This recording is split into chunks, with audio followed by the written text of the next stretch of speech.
nakuha naming buhangin mula sa ilog, ito ang magsisilbing pampatibay doon sa gagawing palayok. So ano ito?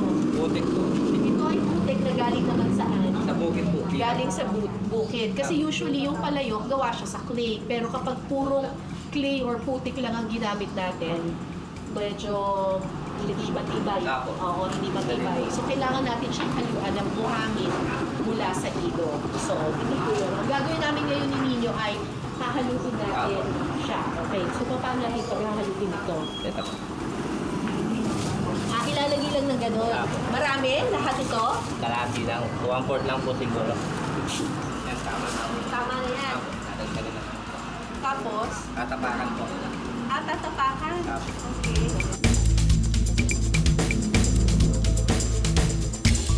Ang lamig ah.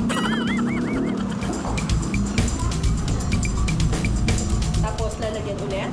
Apo. Babalik tayo. Tapos po. Okay.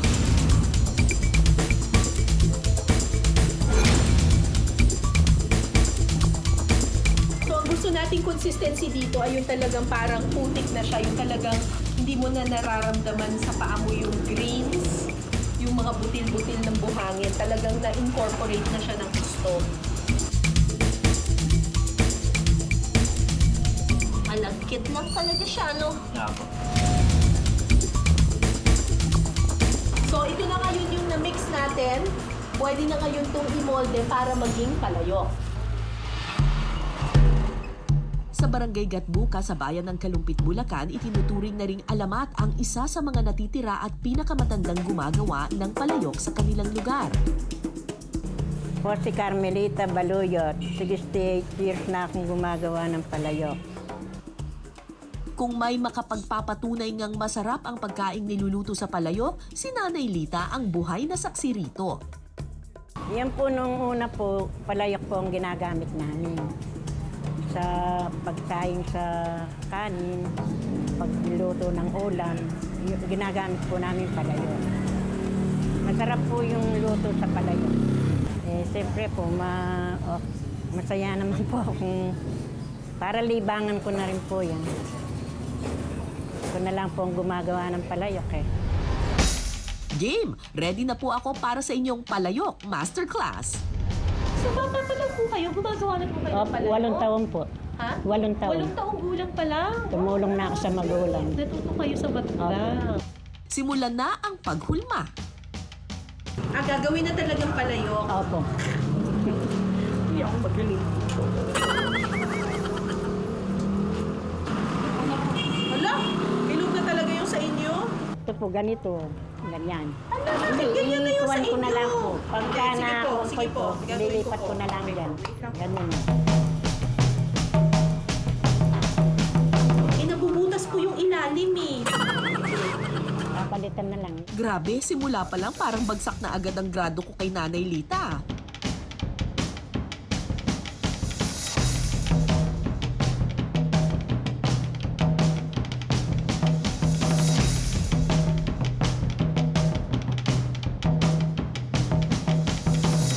Oh, ano? Ganda! Ano, pwede na rin magluto dito siguro. Joke. Parang ano eh. Ano ba itsura? Orinola? Ano ba? Palangga. Hindi mukhang ano eh. Hindi mukhang palayok eh. Ah, ganun. Wow! Ayan po, ganun. Oh, oh, wow! Oh, wow! Nagkaroon na siya ng ganun, oh, ng labi. Oh, panalo. Ang galing nyo. Ang galing nyo po. Eh, kasi 8 years old pa lang po kayo. Ginagawa nyo na po to eh. Ako, 8 minutes pa lang. Ano mo naman yung nagawa ko? Wow! Ang galing! Ganyan po. Ang galing! Panalo. Ito po ba mareremedyohan nyo pa po ba to? Nanay Lita, pa-rescue naman po ng palayok ko.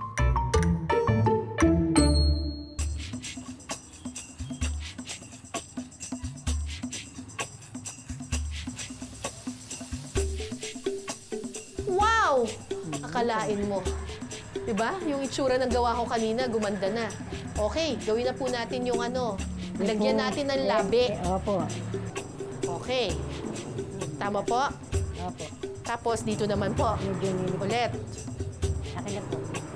Ulitin ko ulit dito. Hindi, bagya lang po ganyan. Dito naman sa loob. Dito, ganyan. Pasok ninyo. Ay, meron po isang basaan dyan. Wait lang po. Ay, nahubog na ninyo. Humuhubog na ba? Opo.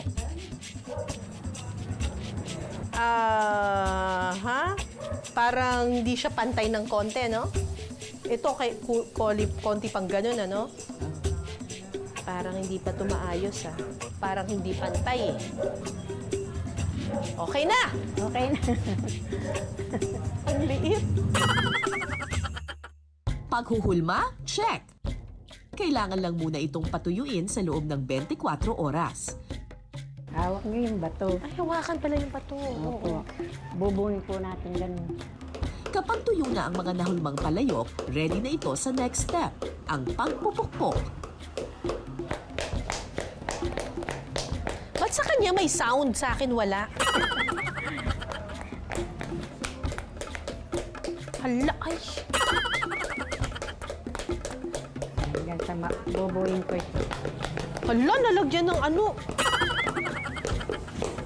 Ginagawa ang pagpupukpok para mahulma sa hugis palayok ang mga molde.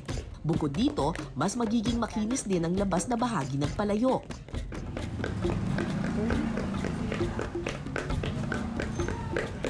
Ito po yung gamitin yung bato. Ha? Ito yung gamitin yung bato. Tinatapalan ko lang po. Flood control. Nabutas na eh. Ano ba? Biglang nagkaroon ng ganun doon. Wait lang. Teka, Nanay Lita, parang ibang step na ata ang ginagawa nyo. Yung akin nabutas pa. So, dumikit yung bato eh! Teka pa, paano ba? Nabutas. Eh kasi dumikit na yung bato. Dapat pala hindi nilalagyan ng bato. Paano na to? Teka, ayusin natin. Paano ba to? Bubuuhin natin ulit. Ha? Duct tape?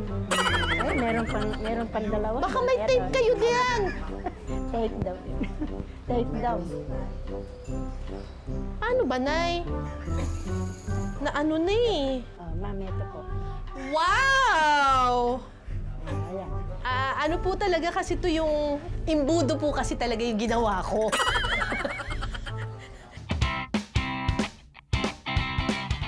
At heto na ang aming nahulma at napukpok na mga palayok. Ang mga nahulmang palayok muling patutuyuin sa loob ng 3 hanggang 5 araw. Ang huling proseso, pagluluto sa pugon. Sa paraang ito, mas pinatitibay pa ang mga palayok. Pagkatapos ng mahaba at mabusising proseso, pwede nang gamitin sa kusina ang mga palayok. Kasama ko dito si Ate Dolores. Tuturuan kami magluto ng sinigang na hipon sa kamyas.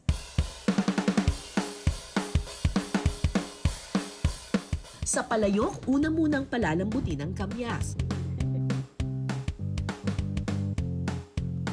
At saka ito aahunin at dudurugin.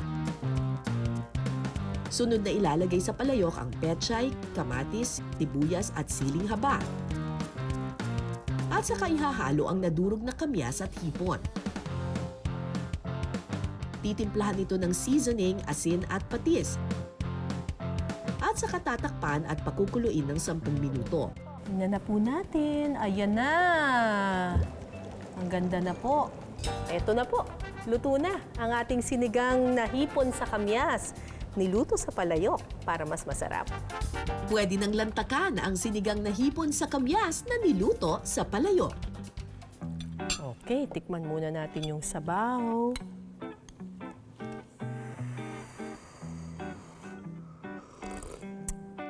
Wow! May konting anghang ba? Ang sarap ng pagkakaasim niya. Nalalasahan mo pa yung fruity flavor ng kamyas.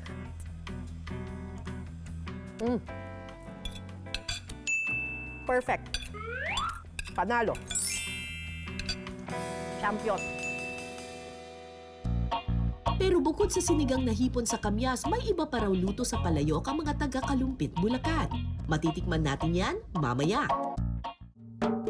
Matagal nang gamit sa pagluluto ng mga Pilipino ang palayok. Dahil sa hugis nito, mas pantay ang pagkalat ng init dito.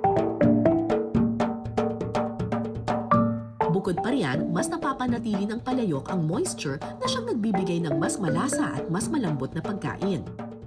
Magluluto tayo ngayon ng paksiw na bangus. Pero para mas masarap ito, iluluto natin sa palayok. Kasama ko dito si Ate Meli na ituturo sa atin kung paano ang bersyon ng mga taga-Kalumpit ng paksiw na bangus. Una munang ilalagay ang suka at tubig sa palayok. Sunod na idadagdag ang ampalaya, talong, luya at siling haba. Timplahan ito ng asin at seasoning. At saka ilagay ang bangus. Takpan ito at pakuluin sa loob ng 15 minuto.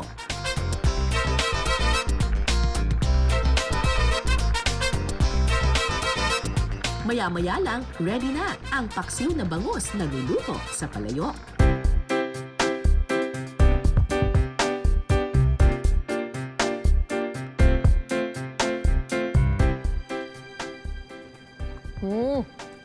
Panalo. Sarap. Pantay na pantay yung lasa. Saktong-sakto yung asim. Talagang nanuot na dun sa bangus mismo. Sarap. Okay yung luto ni nanay ah.